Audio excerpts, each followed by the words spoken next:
आप देख रहे हैं EBN 7 भारत समाचार, खबर आपके शहर की। नमस्कार, जैसा कि मैं संदीप शर्मा, आप देख रहे हैं EBN 7 भारत समाचार। जैसा कि आपको पता है कि समय समय पर हम किसानों के मुद्दे उछालते रहते हैं। लगातार किसानों की जो इस वक्त दुर्दशा हो रही है, चाहे वो मंडियों में हो या फिर आड़तियों के यहाँ, हर मुद्दे को हमने बारीकी के साथ आपके सामने रखा है। किसानों की जो भी दुर्दशा हुई है, जो भी किसानों के साथ घटना होती है, चाहे वो प्राकृतिक आपदा हो या फिर सरकार द्वारा बनाए गए कानून, जो किसानों को महंगी पोटास, महंगा डीजल, महंगा अगर कहूँ तो कीटनाशक दवाएं डालकर किसान जब अपनी फसल को तैयार करता है, उसको पूरे 6 महीने लगातार अपने बेटे की तरह पालता है। उसके बाद जब फसल पक्का तैयार होती है तो अचानक क्या होता है कि ऊपर वाले की मार पड़ जाती है। ऊपर वाले की मार क्या, जिसको कह सकते हैं 2 अक्टूबर के बाद से लगातार जो बारिश हो रही है वो किसानों के लिए काल बनी हुई है। हम बात उसी मुद्दे को करते हैं कि आप देख सकते हैं कि हम आज जो है शाहजहांपुर के बंडा ब्लॉक के बीच हैं। आपने तस्वीरें भी देख रहे होंगे, आप लगातार तस्वीरें आपकी स्क्रीन पे आ रही हैं। आप देख सकते हो कि लगातार कि शेरामऊ उत्तरी की बात करूं तो शेरामऊ उत्तरी में भी लोगों के किस तरीके से देखिए घर बिल्कुल गिर गए हैं। इसके अलावा बाढ़ जो बनवासा डैम से 4 लाख क्यूसेक पानी छोड़े जाने की बात कही गई, उससे न जाने कितने गांव जो हैं पानी की चपेट में आ गए, बाढ़ की चपेट में आ गए। लगातार बाढ़ जो है लोगों के जीवन को किस तरीके से अस्त व्यस्त कर रही है, ये आप सब तस्वीरों में देख ही रहे होंगे हमारे साथ। लेकिन हम बात जो कर रहे हैं वो सिर्फ उन तस्वीरों तक की नहीं है, हमारी बात जो है किसानों के मुद्दों को लेकर भी है। जब कोरोना काल था, कोरोना काल में सब व्यक्ति अपने अपने घर में दुबके पड़े थे। तो मैं आपको बता दूं कि उस वक्त किसान जो था वो अपने खेत में फसल उगा रहा था, फसल को तैयार करके उनका पेट पाल रहा था। जो लोग घर में दुबके हुए थे, सरकार ने उनको दबाया।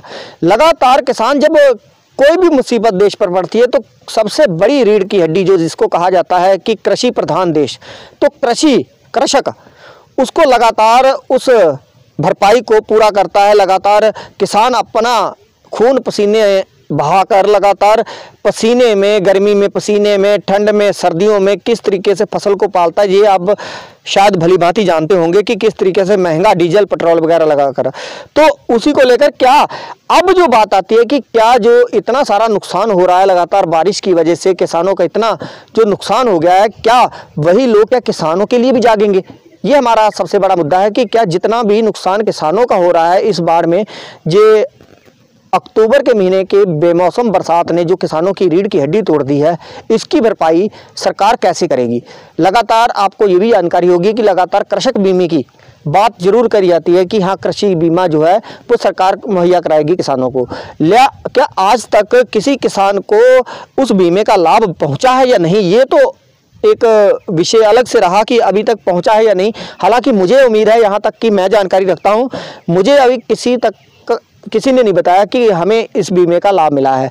आज हम फसल में खड़े हैं, देख सकते हैं आप किसानों की ये फसल है। यहाँ पर पानी आप देख सकते हैं कि ये जहाँ से हम चल रहे हैं पानी भरा हुआ लगातार ये फसल में आप देख सकते हैं।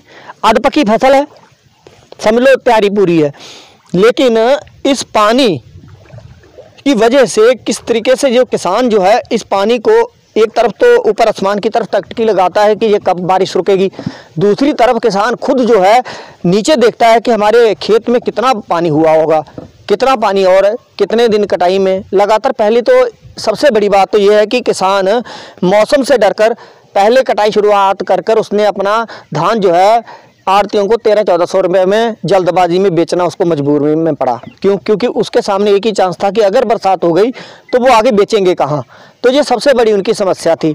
अब बरसात हो गई तो जिनका बचा है वो परेशान है, क्योंकि उनको परेशानी ये है कि अब उनका धान कितने दिन में, अभी लगातार बारिश तो हटी नहीं, आज 9 अक्टूबर है, 9 अक्टूबर तक भी आज भी अभी भी बारिश हो रही है आप देख सकते हैं। लेकिन उसके बावजूद भी किसान जो है खून के आंसू रो रहा है। हमारे साथ भी किसान भाई मौजूद हैं, हम बात करेंगे इनकी जो पीड़ा है, उनका दर्द है। बारिश से आपको बता दें ये सबसे बड़ी बीमारी होती है कि जब बारिश होती है तो सीधी छींटे पर पड़ती है।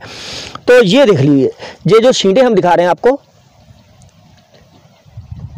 अगर आप देख सकते हैं तो ये देख सकते हैं कि ये नुकसान है किसान का किस तरीके से, क्योंकि पकी हुई जब बिल्कुल फसल पर जब लगातार पानी गिरता है तो फसल बिल्कुल बर्बाद हो जाती है।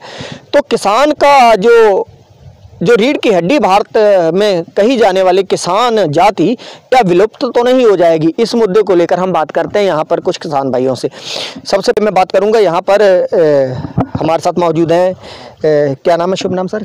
कुलवंत सिंह। कुलवंत सिंह जी, ये लगातार जो 6-7 दिन से बारिश हो रही है, इससे कितना नुकसान हुआ होगा?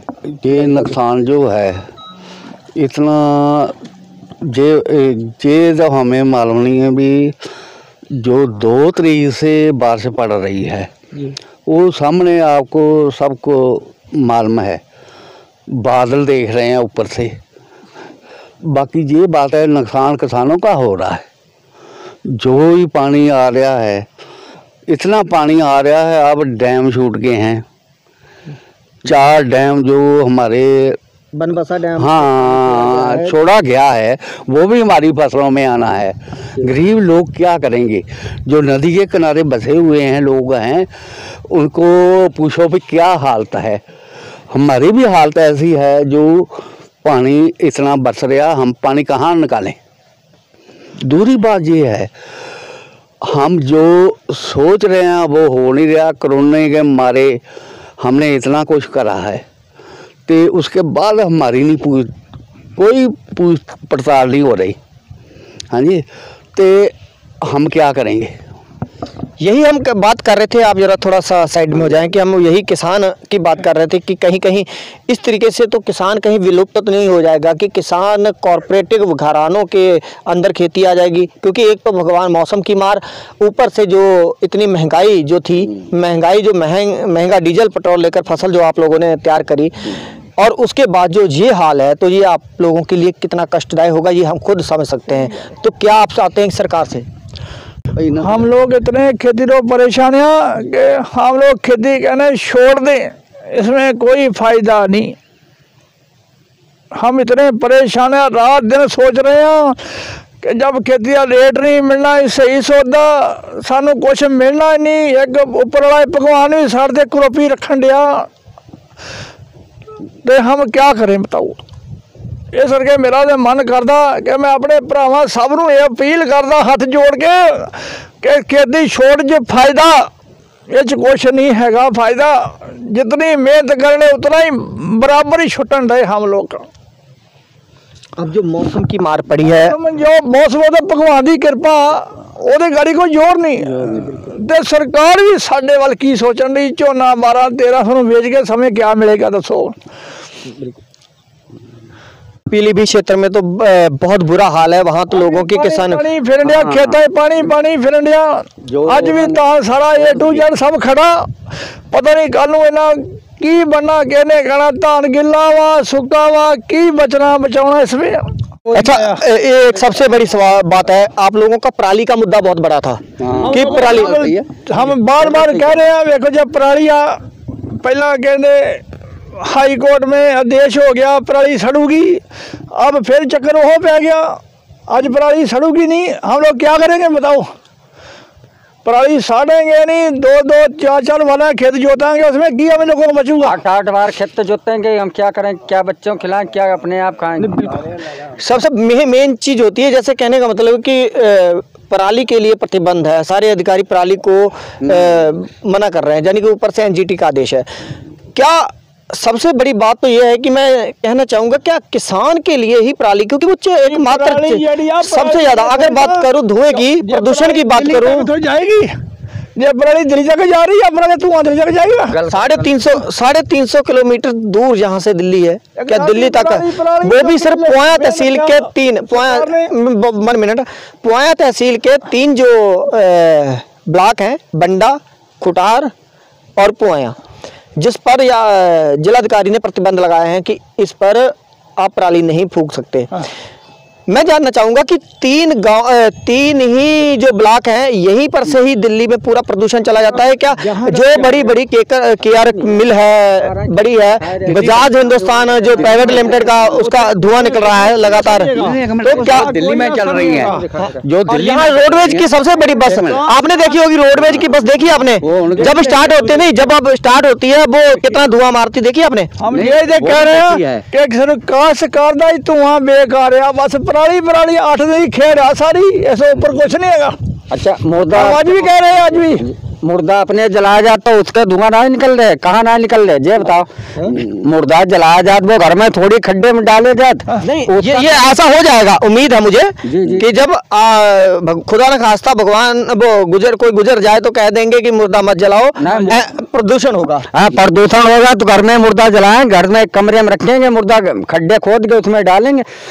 काश्तकार जितना परेशान है, सरकार से निवेदन है कि इतना देखा जाए कि काश्तकार के ऊपर दुनिया दुकान सारे बंदे चल रहे, कर्मचारी डीएम अधिकारी सारे बंदे चल रहे, तो होम गार्ड सारे काश्तकार से चुनौती है कि काश्तकार से पैसे चाहिए, पराली जलाओ तो पैसे चाहिए, सारे बंदे फूंक रहे तो पैसे चाहिए। और आप तक कोई अधिकार को निवेदन आए कि हमारे साथ क्या हुई रो, हमारी फसल जैसी चूक रही, हम चूक रहे, अपनी मेहनत पसीना खून बहा रहे, उसके लिए हमें क्या चाहिए? अपनी मेहनत मंडी में गल्ला ले जा, सारे आड़ती वो कह रहे कि हमें गल्ला 1200 चाहिए, 1000 रुपये में चाहिए, कहाँ कुरमे कहाँ अपना डालें, इतनी अपने पास काश्तकारी लंबी ना है, और है तो साधन ना है अपने पास है, कहाँ खेत हम डालें, क्या करें? इतनी सरकार से निवेदन है कि जितना हमारा काश्तकार का, जितना काश्तकार करेगा उतना ही दुकानदार हो, उतनी सरकार बढ़िया हो, उतना लंबा चौड़ा कार हो, देश का विकास होगा, इसी में अपना फायदा और सारे देश का विकास होगा। काश्तकार जब खेती नहीं करेगा तो उसमें मिलेगा क्या किसको? सबसे बड़ा सवाल हमारा भी बनता है कि हम भी एक बार सवाल से सरकार से पूछे, क्या आप जो भी बिल पास करते हैं, क्या कभी किसान से पूछा किसी से? क्या किसान की पीड़ा जानी आपने? क्या किसान के खेत में आप एक दिन पहुंचे हैं? क्या किसान के खेत में एक दिन भी आप पहुंचे हैं देखने के लिए कि किसान किस तरीके से वो अपनी फसल तैयार कर रहा है? और जिस तरीके से आप देख रहे हैं कि जो तबाही का मंजर आपके सामने तस्वीरों में है, जिस तरीके से धान आप देख रहे हैं डूबा हुआ है, लगा हुआ है, मिलों वाले हाथ जोड़ रहे हैं कि भैया मत लाओ हमारे पास, मंडी में जगह नहीं है, अगर है तो कुछ मंडी में बैठे दलाल है वो अपनी ही फसल सुखाने के लिए बैठे हुए, उन्होंने शेड भर लिए अपने अपने। तो ये सबसे बड़ी समस्या किसान के लिए कि किसान आखिर जाएगा तो जाएगा कहाँ? 2 गुना लाभ के फायदा देने वाली सरकार की दोगुनी तरक्की किसान की। नरेंद्र मोदी प्रधानमंत्री के भाषण में साफ तौर पर था कि मेरी सरकार आएगी तो किसान की आय दोगुनी हो जाएगी। तो अब यहाँ पर मैं किसान भाइयों से ये बात जानना चाहूँगा, आपकी आय दोगुनी हुई या नहीं हुई अभी तक? हमारी दोगुनी नहीं, कतई न्यूट्रल हो गई काश्तकारी। सारे बंदे ही सारे परेशान, हमारे कोई काश्तकार डीएम जिला शाहजहाँपुर का या पुवाना तहसील के एसडीएम कोई देखभाल ना है, सारी ज़मीनें ऐसी पड़ी और सारे बरसात से ऐसी पड़ी हैं कि काश्तकार परेशान है। गल्ला से मंडी जाओ मिल जाओ तो सारे बंदे ठोकर मार रहे कि इतना हम लेंगे गल्ला, हमारी फसलें डूबी पड़ी, आगे हम बच्चों को क्या खिलाएं, क्या करेंगे? ये बताओ, चोरी करें डकैती डालें, फिर उस पर हमारा जुल्म होगा बहुत लंबा कि 7 साल की सज़ा, उम्र कैद सज़ा। जो जुल्म करेंगे उसके लिए कुछ नहीं है, अपने जो नियम कर्म करेंगे तो उसके लिए सारे जुल्म ढाए जाएंगे। अपनी खेती डूबी पड़ी है, सरकार कुछ नहीं देख रही, अपने बंदे कितने परेशान, कितने पानी तैर रहे, क्या कर रहे, कितने हमारे पेड़ पौधे भीगे। चलो लगातार बढ़ते हैं इस साइड में, किसी तरीके से आते हैं बढ़ते हैं कि किस तरीके से जो फसलें हैं, किस तरीके से किसानों की आप तस्वीरों में देख रहे हैं लगातार कि किस तरीके से जो किसानों की फसलें हैं वो लगातार बर्बाद हो रही है। किसान एक ऐसी चीज़ है कि देश को एक अर्थव्यवस्था बनाने के लिए मजबूत कड़ी किसान है, क्योंकि देश में 70% से ज़्यादा खेती किसानी होती है। यहाँ पर 70% का अगर मैं बात करूँ तो पेट पालता है किसान, 70% लोगों का 70% खेतों पर निर्भर है, किसानों पर निर्भर आए है। और लेकिन अगर किसान डूबता है तो सरकार भी डूब जाएगी। केवाईसी लगातार जो किसान केवाईसी लेते हैं उनको कहाँ से पूर्ति करेगा किसान अगर ये इसी तरीके से होता रहा। सरकार अगर ध्यान नहीं देगी किसानों के साथ। अब लगातार सरदार वीएम सिंह हैं, भारतीय किसान मजदूर संगठन के, लगातार दिल्ली में अधिवेशन चला रहे हैं लगातार कि एमएसपी पर, कि एमएसपी से नीचे अगर कोई भी व्यक्ति धान या गेहूं कोई भी किसान की फसल खरीदता है तो उस पर कार्रवाई होनी चाहिए। लगातार पिछली बार जो पिछले साल को प्रधानमंत्री ने अपील करके आंदोलन तो खत्म करा दिया था, लेकिन एक बात कही थी कि हम कमेटी गठित करके एक साल के अंदर अंदर हम एमएसपी का मुद्दा जो है वो भी पूरा कर देंगे। लेकिन अभी तक एमएसपी का मुद्दा पूरा नहीं हुआ। आज भी 1300-1400 में मिलों में धान किसानों का जो है 1300-1400 में पड़ा हुआ है। दूसरी बात यह है कि अगर बात करें सरदार वीएम सिंह के अलावा और भी बहुत कृषक वहाँ पर मौजूद हैं। दिल्ली के खोड़ रोड पे यहाँ पर लगातार वहाँ पर अधिवेशन चल रहा है कि एमएसपी को लाने के लिए कि एमएसपी से नीचे खरीद करने वाला गुनाहगार साबित होगा। लेकिन क्या है कि क्या इन लोगों के ऊपर क्या कोई एक्शन लिया जाता है किसी तरीके से, या मंडी समिति इन पर एक्शन लेती है? कोई नहीं एक्शन लेता। सच्चाई तो यही है कि हर तरफ अगर कोई बात होती है तो किसान के ऊपर ही लाद दी जाती है और किसान ही हमेशा मरता है।